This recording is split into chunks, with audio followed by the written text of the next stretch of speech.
मेरे को बहुत मारते थे, मेरी बहन को और मेरे को लकड़े से और गीजर की पाइप से न बेड से न वाह बढ़िया से डंडा लाए थे उससे। मेरे को तो वहाँ डंडा लाया, मेरे को आँख में डंडा मार दिया था। मेरे को मुर्गा बना दिया था, मेरे सर में पाँव में टाके है, मेरे कमर वमर सब दुख रही है, मेरी बहन के आँख में खून जैसा हो रहा है। हमारे मुंह में कपड़ा भर देते थे ना, सेलो टेप बांध देते थे। मेरी बहन को होश भी नहीं था, मेरी बहन को चक्कर आते थे। मेरे को बेड से न पाइप से मारा था और मेरी बहन को भी बेड से न पाइप से मारा। मेरे को आँख में और पीठ में और गला भी दबा दिया था और हाथ पाँव में डंडे मार दिए थे।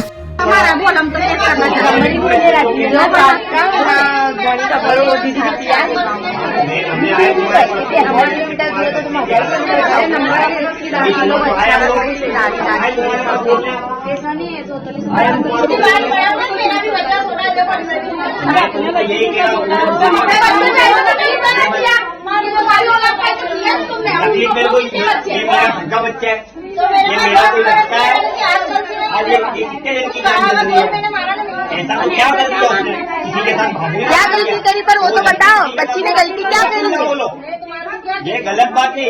आज अच्छे अच्छों से गुनाह होता है, इसका मतलब ये नहीं कि तुम कब ले जाते हो। तुम्हारी बात लंबी करनी है तो लंबी कर डालो, कुछ वादा मेरे नहीं क्या करना, तुम बोलो डिसीजन। तुम्हारा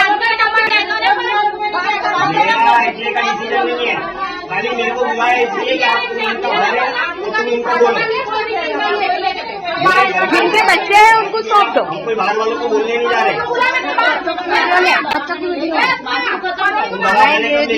जिस तरीके से बोल रहे बात बढ़ानी है तो अपने वीडियो बनाना है के साथ जाओ, प्राइवेट में जाओ, छोटी बच्ची को देखो, उसके सरकारी में जाओगे तो केस होगा। क्या बोला, जिनके बच्चे हैं उनको सौंप दो बच्चे। आदाब, अब तक समाचार में स्वागत है आपका। अहमदाबाद के जुहापुरा विस्तार में एक ऐसी घटना को अंजाम दिया गया जिसे देखकर आपका दिल भी दहल जाएगा। अक्सर आप इस घटनाओं को क्राइम पेट्रोल के माध्यम से देखते होंगे, लेकिन यहाँ पर एक हकीकत वारदात हुई है जिसके चलते आज हमारी टीम यहाँ पर पहुँची है। पति पत्नी और वो के झगड़े में दो मासूम बच्चों को निशाना बनाया गया। क्या थी इस मामले की पूरी हकीकत, और इनकी ज़बानी से जब आप सुनोगे तो आप भी दहल जाओगे। मैं वादा करता हूँ हर वो व्यूअर्स जो इस खबर को देख रहा है उन तमाम की आंखों में आंसू होंगे। सीधा हम बात करते हैं फरहीन से जो इनकी बड़ी बेटी है। सीधा हम बात करते हैं आफिया से जो इनकी बड़ी बेटी है। इनके पिता अभी जेल में हैं, पालनपुर की सब जेल में वो अपनी सजा काट रहे हैं, और बच्चों पर दूसरी माँ जो अभी निकाह में नहीं है और उसको माँ बनाकर घर में लाया गया, और उसी के माध्यम से इन दोनों बच्चों पर जुल्म सितम गुजारा जा रहा था, और इनके ऊपर अत्याचार गुजारा जाता था, मारा जाता था। काम के सिलसिले से, रोटी बनाने के सिलसिले से, या बाहर कहीं होटल में काम करवाने के सिलसिले से इनको मारा पीटा जा रहा था। क्या थी पूरी हकीकत हम जानते हैं आफिया से। बेटे, कैसे ये पूरा मामला सामने आया और आपको मारा गया, और क्या थी पूरी हकीकत आप बताइए। हमको है ना रोज मारते थे डंडे से और बेड से। हमारी कोई गलती होती नहीं थी, बस उनको बाहर से कोई गुस्सा आता है तो मारते थे। बाहर से कोई भी गुस्सा आता है तो हमको, मेरे को ना मेरी बहन को पर रोज मारते थे। मेरे को बेड से ना पाइप से मारा था और मेरी बहन को भी बेड से ना पाइप से मारा। रोज मारते थे। मेरे को मुंह में रुमाल रख के, मेरी बहन को भी रुमाल रख के मारते थे। मेरे को मुर्गा बना दिया था, मेरे सर में पाँव में टाके है, मेरे कमर वमर सब दुख रही है, मेरी बहन के आँख में खून जैसा हो रहा है, पाँव दुख रहे उसके भी, हाथ पाँव पूरे दुख रहे उसके भी। ये कितने दिनों से मारपीट का सिलसिला चल रहा था? 2 महीने से इनके पास थे हम, तो पहले से ये मार रहे थे हमको, और पहले तो मारते थे, अब इन्होंने तो अब हद पार कर दिया, बहुत मारने लग गए। ये आप इनको मम्मी के रूप में स्वीकार रहे थे या आप इनको आंटी बोल रहे थे? क्या बोल रहे थे इनको घर में? कैसे? मेरे पापा ने लाके रखा था, उनको यूँ बोला था कि तुम्हारी मम्मी है, तो हम इनको मम्मी बोलते थे। पापा ने बोला था मम्मी बोलने का, तो मम्मी बोलते थे हम इनको। तो वो कितने दिन बाद पापा को जो है सजा हुई जेल में जाना पड़ा उनको? पापा को अभी 3रे महीने में जेल में जाना पड़ा, रमजान में।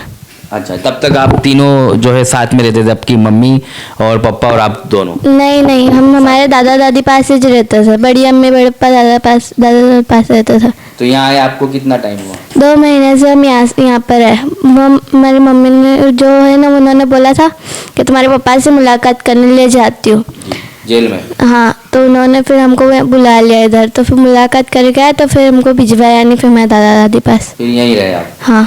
तो यहाँ रहे आप, फिर मारने की वजह क्या सामने है? कुछ आपको ये भी कहा जाता है कि कुछ काम करवा रही थी, रोटी पकाने के सिलसिले से भी मारा था। बस गुस्से में मार देते थे, और रोटी ना होटल पे मैं काम करने तो जाती थी। अच्छा। गला वाला सब दबा दिया था मेरा ने, मेरी बहन का। जी चलिए, ये एक दर्दनाक कहानी है। कुछ इतना कुछ नहीं बता पाएंगी जितना इनके ऊपर अत्याचार हुआ, उसके कुछ जो है समय पर गुजारे हुए अत्याचार है वही बता पा रही है। सीधा हम उनकी छोटी बेटी से बात करेंगे। हालांकि ये सब कुछ होना नहीं चाहिए, लेकिन ये खबर इसलिए आप तक पहुंचाते हैं कि आप तमाम को, आसपास में रहने वालों को भी इसकी अंदर अवेयरनेस आए, जागरूकता है कि अगर कोई भी इस तरह से बच्चों पर जुल्म सितम गुजारता है तो आप उसकी आवाज़ उठाएं, जिस तरह से इनके परिवार ने आवाज़ उठाई है। ये मासूम बच्चे की आप परिस्थिति अभी देखिए, ये तकरीबन 5-6 दिन हो गए मारे हुए, अब भी इसकी हालत ऐसी है, तो जब मारा होगा तब हालत क्या होगी? बेटा आपका नाम? अन्नम। क्या हुआ था बेटा आपके? हम मेरे को बहुत मारते थे, मेरी बहन को और मेरे को, लकड़े से, वो गीजर की पाइप से न, बेड से न, वो बढ़िया से डंडा लाए थे उससे। मेरे को तो वहाँ डंडा लाया, मेरे को आँख में डंडा मार दिया था न, पीठ पे न, मेरे हाथ पाँव बहुत सूजते थे न। मेरी बड़ी अम्मी मेरे को दवा खाने लगे थे हम दोनों को। तो पता कैसे चला कि आसपास के लोगों को आपको मारा जा रहा है? आपकी चीखें बाहर आ रही थी, क्या हो रहा था? ना, मेरी बहन ने दरवाज़ा वो बाहर से खोला ना, तो आंटी को बोला कि आंटी बचाओ। तो आंटी ने ना नीचे जाके बोला कि बच्चों को है बहुत मारते हैं। तो वो मकान मालिक के ऊपर आए, तो है ना उन्होंने बोला कि इन लोगों की बड़ी अम्मी के पास भिजा दो। तो आफिया दीदी ने, मेरी बहन ने फ़ोन करा ना, तो ये मेरी बड़ी अम्मी हम लोगों को हॉस्पिटल में लेके गए। और बेटा जब मारते थे तो आपका मुंह दबाया जाता था, क्या होता था? हमारे मुंह में कपड़ा भर देते थे ना, सेलो टेप बांध देते थे। मेरी बहन को होश भी नहीं था, मेरी बहन को चक्कर आते थे। अच्छा, तो जब मारपीट होती थी तो आप एक दूसरे को, जिसको ये जब इनको चक्कर आए, होश नहीं था, बेहोश हुई, तब आपने इनको उठाया, पानी छांटा, क्या किया आपने? इनकी कैसे मदद की? बोलते थे कि तू उसकी मदद करेगी ना। मैं मेरी बहन की मदद कर रही थी, इसलिए मेरी आँख में डंडा मार दिया था।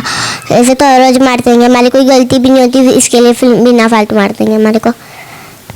पापा कहाँ हैं आपके? मेरे पापा जेल में होंगे। तो अब मिलना है आपको पापा से? हाँ, हमारे पापा से मिलना आएगा। मेरे पापा को खबर नहीं है कि हमारी ऐसी हालत है। तो आप ये बताओगे आपके पापा को कि ऐसा किया है आपके साथ? हाँ, मेरे पापा को बताएंगे तो मेरे पापा बोलेंगे उनको। बोलेंगे? हाँ, मेरे पापा ऐसा नहीं मारते हम लोगों को। अब क्या चाहती हो, ऐसी मम्मी आपको चाहिए या नहीं? बिल्कुल नहीं चाहिए। कहाँ रहोगी अब आप? मैं हमारे दादा दादी पास। दादा दादी अच्छे हैं? हाँ। जी। और अभी आपको कहीं और भी चोटें आई है, उसके अलावा कहीं दर्द वगैरह? तो रिपोर्ट डॉक्टर का पूरा हो गया? मेरे को आँख में और पीठ में और गला भी दबा दिया था, और हाथ पाँव में डंडे मार दिए थे। जी।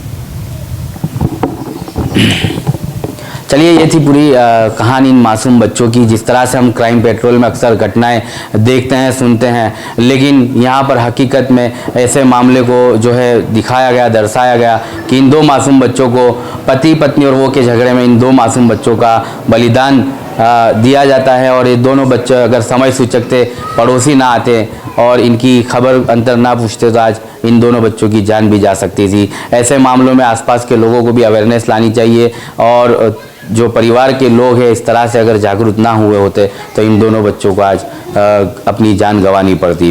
तो ऐसी ही अब तमाम खबरों को देखने के लिए आप तक समाचार को देखते रहिए। धन्यवाद। जब गुनाह की राह पर इंसान चलता है तो उसके परिवार के ऊपर क्या बीतती है ये कोई नहीं जानता, लेकिन हम हर बार ये कहते हैं, अक्सर ये कहते हैं कि आप गुनाहित प्रवृत्तियों से दूर रहें। आप गुनाहित प्रवृत्तियों में जब इन्वॉल्व होते हैं तो उसका जो नुकसान सिर्फ आपको ही नहीं भुगतना पड़ता, आपके पीछे आपकी फैमिलीज़ है उनको भी इसका नुकसान भुगतना पड़ता है। जैसे कि आपने आज की इस वीडियो में, आज की स्टोरी में देखा कि बाप जब गुनाहित प्रवृत्ति में इन्वॉल्व हुआ, उसको सज़ा हुई, वो जेल में है, लेकिन उसकी जो दूसरी पीड़ा है वो बच्चों को दर्दनाक तरीके से सहनी पड़ती है। सीधा हम उनकी दादी से बात करेंगे जो बच्चे उनके पास रहते थे, और दूसरी जो माँ है उसे माँ भी नहीं कहा जाएगा, ऐसी दरिंदगी करने वाली औरत को माँ नहीं कहा जाएगा। जो दूसरी उसकी बीवी थी वो इन बच्चों को लेकर आती है इनके बाप से मिलवाने की जो है अनुमति लेकर कि हम आपको आपके पिता से मिलवाएंगे जेल में ले जाकर। तो सीधा हम उनकी दादी से पूछेंगे क्या पूरी घटना थी, कैसे आपके ये दोनों पोता पोतियों को और जो है ये दूसरी बीवी लेकर चली। वो नहीं लेके आया, फोन पे बात करा जे बच्चों को अकेला को बस में बैठाल दो। मैंने कहा जवान छोकरी में अकेला बैठाल नहीं सकते हो। तो मेरा आदमी को हार्ट अटैक की तकलीफ हुई है, तो हमने वहाँ द्वारका में दाखिल करा। दाखिल करने का बाद में मेरा बड़े बेटा गया तो बड़े बेटे के साथ मैंने भेजा 3 बच्चों को, लड़के को भी और दोनों लड़कियों को भी। तब मैंने कही ऐसा करो इसके बाप से मिला के हमें फ़ोन कर दियो तो हम लेने आ जाएंगे। हम उत्तरायण की बाद आया, लड़के को भेजा, दोनों लड़कियों को नहीं भेजा। तो लड़कियों को फ़ोन करा जे आनम आपिया चलो घर। औरत ने डरा के रखा जे फ़ोन पे बात नहीं करने की, जे हम जाएंगे। इनको मार के उनको डरा के उसको बहुत बुरी तरह दहशत बैठाल दिया दिल में, जे दादा दादी से कि बड़े पप्पा से कि बड़ी अम्मी से कोई बात मत करना। यहाँ होटल में बर्तन धोने भेजती थी जरा सी बच्ची को, रोटी पकाना 5 किलो आटे की, इतनी बच्ची के आटा रोटी पका सकती है 5 किलो आटे की। मैंने आज पर तो बच्चों को 2 रोटी नहीं पकाया, ना बर्तन धुलाया, ना कपड़े धुलाया। मैं खुद, मेरा इतनी उम्र है, मैं ये काम करती हूँ, मेरा 60 बरस उम्र है, मैं काम करके बच्चों को खिलाती हूँ, बच्चों को पूरा करती हूँ। कभी उसका बाप से ये नहीं कहा बोले बेटा मुझे 2 रुपया दे तेरा बच्चों की, कि कपड़े दे कि कोई चीज़ दे। हम पूरा कर रहे हैं, इसका बड़े पप्पा हम दोनों मिलके पूरा करते हो। अब आपकी मांग क्या है, कैसी सजा होनी चाहिए? उसका सख्त से सख्त सजा होना चाहिए। जैसे बच्ची को खून निकाला, बेहोश करा, छोटी बच्ची ने छोटा सा बच्ची है उसने क्या करा, उसका आंखों में डंडा मार दिया, काल अंधी हो जाती है, उनका जिंदगी बेकार हो जाती। हाँ स्कूल नहीं जाते थे? नहीं, स्कूल इनका छोटी बच्ची का आधार कार्ड नहीं है। हमने बहुत कोशिश करा जब बच्ची का आधार कार्ड बन जाए, तो आधार कार्ड वालों ने किया जिनका बाप की सैन दस्तखत होना जरूरी है, दादा दादी का नहीं चलेगी। हमने कहा भाई पैसा लेके कर दो, कहे नहीं होगी, इसका बाप की सैन दस्तखत चाहिए कि माँ की सैन दस्तखत चाहिए। हाँ, जब तक हम स्कूल में छोटी बच्ची को डाल नहीं सकती हो। हम स्कूल में 2-3 स्कूल में चक्कर खा के आए, इसका जन्म तारीख लेके कह रहे इसका आधार कार्ड दो। तो अब आपको इन दोनों बच्चों को आप ही ले जाओगे? हाँ, मैं द्वारका ले जाऊंगे। आपके पास रहेंगे? हाँ, वहाँ सेफ रहेंगे। लड़का भी द्वारका में है अभी। जी, पहले इन बच्चियों से भी पूछते हैं जिनके ऊपर जुल्म हुआ है, जिनके ऊपर अत्याचार हुआ है, उनसे हम बात करते हैं कि बेटा कैसी सजा की मांग है। जो दूसरी बीवी थी आपके पापा की, उसने आपको मारा, आपकी क्या मांग है, उनको कैसी सजा होनी चाहिए? जैसे हमारी सजा करी ऐसे ही उसकी सजा होनी चाहिए। जी, जैसे हमारे को मारा ऐसे ही उसको मारना चाहिए। हाँ, जैसे हमारे को मारा ऐसे ही उसको मारना चाहिए, उसकी गलती थी हमारे को मारने की। चलिए, इन मामलों के अंदर अभी तो जो है पुलिस ने फिलहाल FIR दर्ज की है और जो मारने वाली जो फरहीन थी उसके खिलाफ धारा 135 के तहत मुकदमा दर्ज हुआ है। अभी फरहीन फिलहाल जो है पुलिस की गिरफ्त में नहीं है, लेकिन मुमकिन है ये कि पुलिस उसको 2 या 4 दिन में उसको हिरासत में लेगी और इन मासूम बच्चों को न्याय दिलाएगी और पूछताछ के दौरान ये पता चलेगा कि क्या कुछ मामला था। लेकिन फिलहाल तमाम लोगों के दर्द के साथ ये वारदात जुड़ी है और तमाम लोग जो इनके मीडिया कर्मी जितने भी हैं, पुलिसकर्मी हैं, वो तमाम इन बच्चों के साथ खड़े हैं और इन्हें न्याय दिलाने की उम्मीद में हैं और जल्द से जल्द इन बच्चों को न्याय मिले, ऐसी आप सब भी दुआ करें।